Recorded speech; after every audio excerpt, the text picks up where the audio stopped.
If you are just starting a business or you have a business, but you feel like maybe I want to review the building blocks, today we're going to cover what I wish I knew when I was starting out as an entrepreneur. Because there has been so much that I've learned, and I wish I could go back to old Samantha and say, hey, focus on these things. This is what's important, and ignore this other stuff that you're just busying yourself with. Because there was a lot of that in the beginning for me. And I think even today, it's a helpful skill to look at the building blocks of your business and review, what are these things? Are they still true? Have they changed? So I hope today's episode finds you wherever you're at along that journey. Let's get into it. Welcome to Confessions of a Spiritual Entrepreneur. I'm Samantha Fackler, your host, business mentor, brand strategist, and someone who believes that building a business is one of the most spiritual journeys you can take. I am here to help you grow your business through proven strategies and aligned practices, so ultimately you can make more money while being in a state of ease. When I think about Samantha becoming a full-time entrepreneur, I remember leaving corporate and being so sure and yet so scared about what was coming because I knew I wanted to work for myself. I knew I wanted to be a coach. I knew I wanted multiple businesses over time. I am a serial entrepreneur by nature. I always have been, even in the corporate space. And I just knew that this was going to be a completely different way of me working in the world. However, it's a very scary jump to leave your corporate salary and cushy benefits and completely step into the unknown. And especially as someone who spent over a decade in brand and marketing and then entered a space where I was brand and marketing for myself, that also required a lot of recalibration. I am also someone who went to business school. I understand business. And yet there was still so much to learn. So we're going to go through all of that today. But I just want to table set with that because, again, I don't feel like I have worked since my 9 to 5. Of course, I have worked. I work very, very hard on my business. I love coaching and working with clients. I love this podcast, creating material for you, the listener, putting it out every week. It is a labor of love and passion. And because of that, I do not feel like I actually work. And that is something I hear from my clients and the people in my world too. It's like when you figure out what that thing is that you're meant to do in the world, I believe there is a reason you're feeling that call. And when you feel that call, again, what I believe is that there are so many other people out there that are waiting for you to do that thing. That's what you feel. You feel that connection to other people that you're meant to impact right before it happens. And so that's often the pull. And I want you to not ignore that. Pay attention because those things are important. I felt a pull towards coaching and was then pushed into coaching in my last full-time marketing role. And I found that I love creating a safe space, deeply listening to the person across from me, and working with them through dialogue in a way where I'm not telling them what to do, but we are both discovering what's best for them. And seeing my clients light up and watching the massive moves they make in the world and the results is the most fulfilling thing ever. And I never got that feeling in corporate. So that is a huge reason that fuels my business. And it taps into one of the lessons that we're going to talk about in a minute. But just know, like, if you're feeling the call, what is that? What are you feeling called to do? What are those little moments that feel like, oh, something is clicking here? Even if you're doing it as a hobby or an interest, or it's something that you're just thinking about in the periphery. Okay.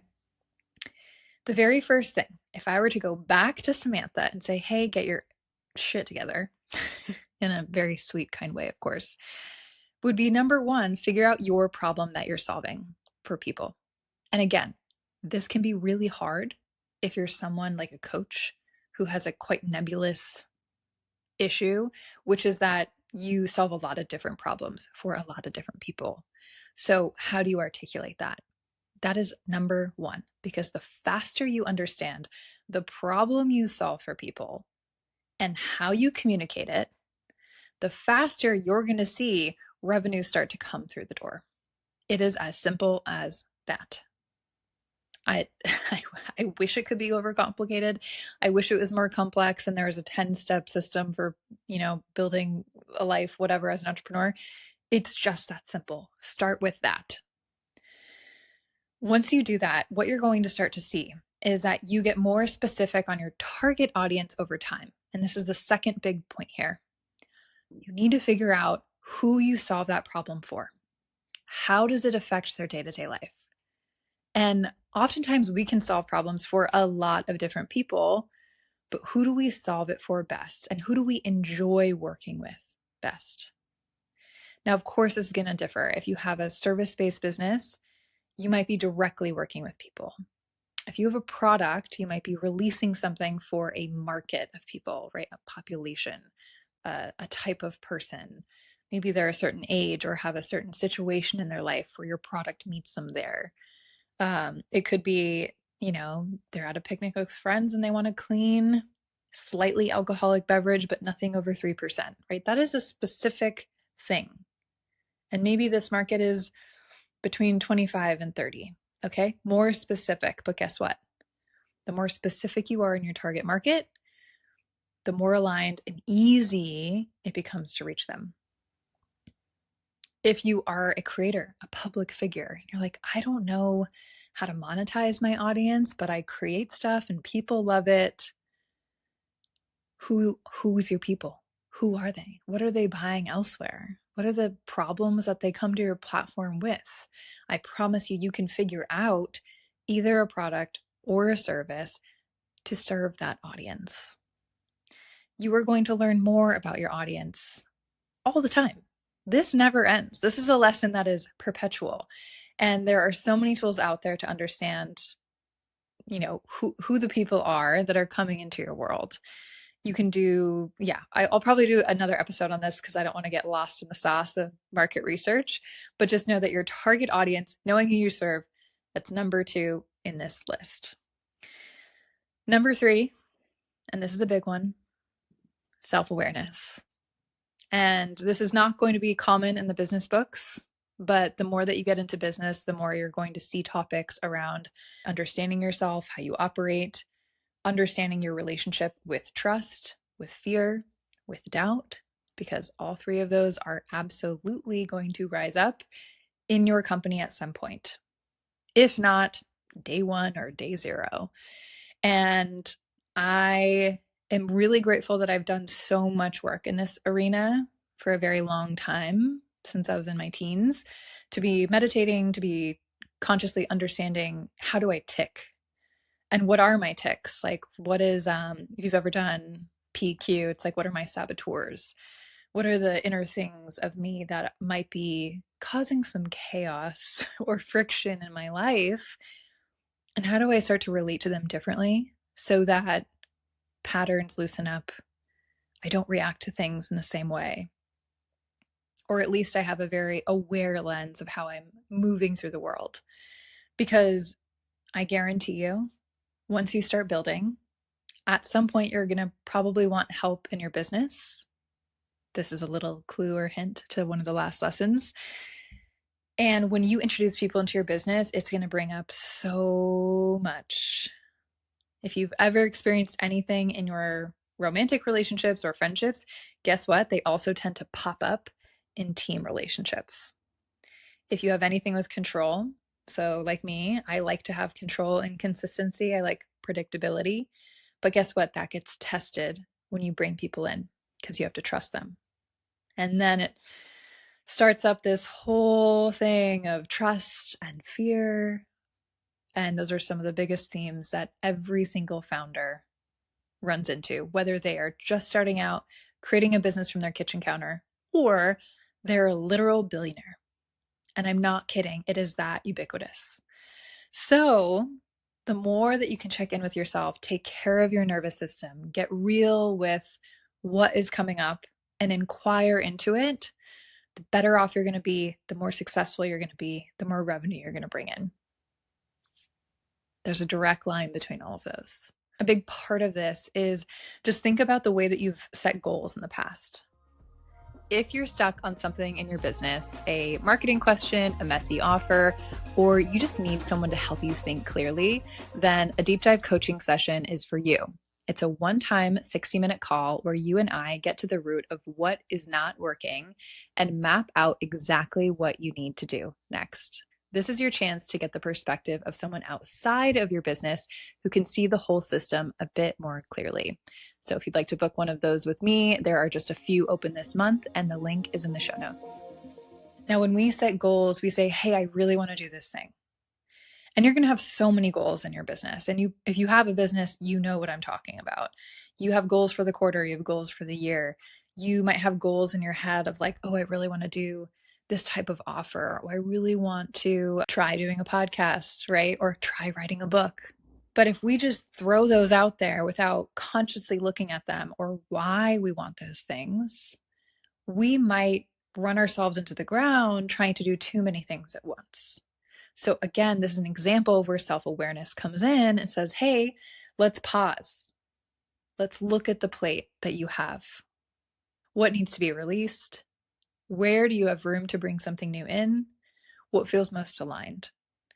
So this skill of self-awareness is something you need to continue to nurture. It never goes away. It's always going to be your Swiss Army knife in your back pocket that's going to make you a founder that makes better decisions for you and your business. A big part of this too is belief. And I think if I were going back to day one of Samantha as an entrepreneur, I would say, what do you believe in? What's the thing that you're trying to change in the world? What's that stake you're putting in the ground? And I think that requires us to let go of our ego, let go of any expectation, and really think about, yeah, what is that one thing I would want to see changed in the world? And for me, I believe business should be done differently. I believe it's way too masculine. It's taught like a giant system and machine. And the way that I view it, it does not feel like that. We are completely missing a huge part of business, and that is called the human side and the feminine side. The parts of us that make mistakes, that are intuitive, that are creative, and that might not want to run a business according to a 12-step plan, right? I think business is more flowing than that. And there are seasons and there are cycles. And as a woman, I know this in depth with my body. I feel it. I live it on a day-to-day basis. I believe businesses are the same. That is my belief. And if I were to go back to day one, Samantha, she would agree. She might not know that that's the thing, but she would have a hunch. She would probably have a list of beliefs. And then the more that you are in business and growing, learning, iterating, you start to figure out, oh, these are the beliefs I really care about because I'm not seeing them. They're not in the world. I can bring these into the world. I can do this. Now, of course, that's a massive mission that I have ahead of myself, but I'm okay with that. And could it change? Sure. We're humans. We evolve, and we have to give ourselves grace when we do change. And then again, see with self-awareness, how might this change affect my business? How does my business need to grow with me? Because I think this is such an important gift. I need to remind everyone listening, your business is a gift. It is yours. It gets to shapeshift according to you. And I firmly believe, from an energetic standpoint, of course, this is now like past Reiki healer master Samantha speaking, as the founder or business owner or public figure, whatever you call yourself, you drive the energy of the business. If you decide my life is taking a different turn and I need to change things, that is going to affect the business, whether you change it or not. If you don't change it and shapeshift it to what you need, it will probably fall, go down, decrease, whatever that may look like, into oblivion. If you do shapeshift it with you, you get to carry on the power of that. You get to carry on the momentum and turn it into something that does fit wherever you're going. or you get to the point where you're ready to exit. You sell the business, you transition it to someone else, it gets acquired. There are many different exit strategies. So remember, you do not have to do business a specific type of way just because that's what everyone else does for that industry. Another big piece that we have to talk about, which is always in the business books as well, is grit. You are going to have to try hard. You're going to have to figure out a lot of problems that you don't know how to figure out. And because of that, again, self-awareness plays a role. It's going to be the thing that tells you, hey, push harder, figure this out tonight, or hey, take a break. Samantha, you've been pushing it for a couple of days now. You need to rest. And then that's how you're actually going to figure out this problem. Because entrepreneurship, you're going to have so many challenges that you've never faced before. Again, it's why I call this podcast Confessions of a Spiritual Entrepreneur, because this whole process, in my eyes, is a spiritual one. You are constantly tested. You are constantly measured. You are constantly striving for something. And even when you do get it and you get that revenue, there is typically this question of what's next. It is this long journey that you get to carve in the world. And that is one of the most beautiful, creative, aligned things. But it also brings up so much stuff that we've been talking about. My last point here is a very important one. And I learned this with past businesses that I had started, but ultimately failed. You need to be willing to ask for help. I thought when I was much younger, I think I was in my mid-20s when I first started like my own side project, I called it, but it was a business. It was an LLC. I thought, I can do this all. I have a brand and marketing background. I know my target audience. I know my problem and solution. I can build a website. There's all these tech tools these days. I tried. It took so long. And actually, the idea I had, the problem I solved, someone else started building a solution to that too. But they invested, they hired people on. They now have an 8-figure company. And mine did not get, it didn't go anywhere after a year to a year and a half. And that always stuck with me because I saw, wow, if I actually invested more time into this rather than it just being a side project, and if I actually hired people to do some of the work, like create my website, instead of me taking months to do it, I could have been farther along. I could have started to see results. I could have gotten capital to then hire more and actually create the vision that I had, but these people made happen. Now, that's not like a sad, poor me story. This is to really hammer home the point of you cannot do it all alone. And I know that you're probably super competent listening to this. You're ambitious and you have a lot of different skills, but that's not the point. The point is that when you are an entrepreneur, when you are a business owner, you need to quickly understand what is it about this business that you love doing, and what are the parts that are not in your best skill set that you do not enjoy doing, that are actually draining your time that should be allocated to revenue generating activities. An early lesson that I got from a mentor was you should spend 80% of your time on revenue generating tasks. And then my addition is that you should enjoy those tasks, and 20% on everything else.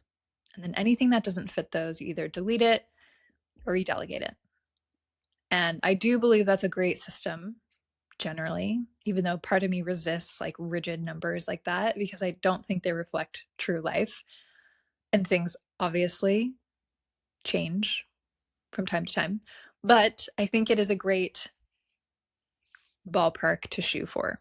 And it's something that I used early on in this business with coaching and podcasting and growing a presence online is, how do I do that? And so I quickly learned, well, I need support. I need people to help me, honestly, with like scheduling and rescheduling clients, because this is creating a lot of admin time that I would rather use for recording podcasts that people listen to and then decide, oh, I want to work with her, or I want to step into one of her programs.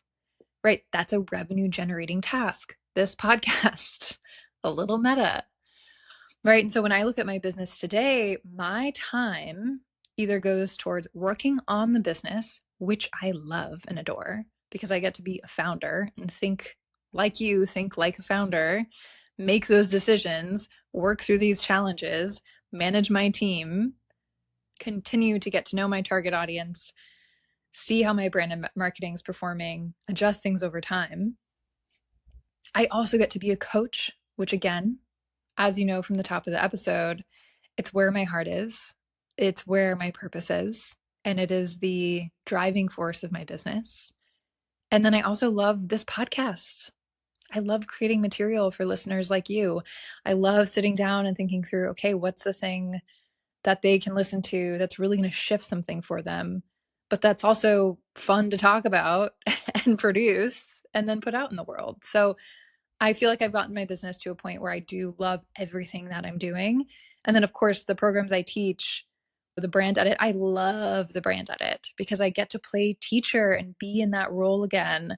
I get to see huge change from a system that I created that I know works over and over every single time. And I've had time to experiment with different things and decide to let certain things go. So, for example, I just let go of my free community headquarters. It just wasn't worth the time and energy I was putting into it. It didn't feel right. I loved the collaborations and the connections that happened in that space, but ultimately, it just didn't measure up to the other things in my business. So I decided I'm going to close that and I'm going to focus on the places that really light me up, that feel like they're more revenue generating, they're worth it, they're more engaged, they just feel better. So that is how I'm kind of bringing all this stuff together for me as a business owner today. But I want to review just these big things if you're just starting out or if you're just reviewing what's up with your business to see if you've missed something along the way. So, number one, problem solution. What problem do you solve? How do you solve it? How do you solve it differently than other people? Two, who's your people? Who are they? Your target audience. What do they like? What do they not like?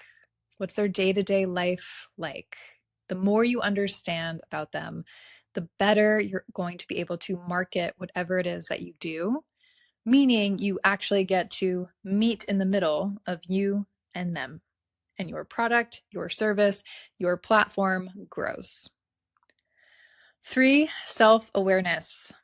So important as an entrepreneur. Figure out how you can continue to develop this, whether it looks like therapy, coaching, meditation, whatever self-awareness practices that you enjoy, do those because they're going to be your lifeline as an entrepreneur. This leads into belief. What do you believe? What's the stake in the ground that you have as a business? Because this is also another driving force that's going to keep you going and keep your grit going when things get tough. And lastly, you cannot do it alone. You need to get help. You need to figure out quickly what are the gaps, what are the things that are draining me, and then figure out how do you delegate those or how do you delete them from what you're doing. With that, I hope today's episode has brought something to light for you. I'd love it if you just quickly give it a review because those go such a long way in helping us reach more people, more audience members like yourself. I am your host, Samantha Fackler. Thank you so much for being here. Make sure to follow the show if you're new, and we will catch you next time.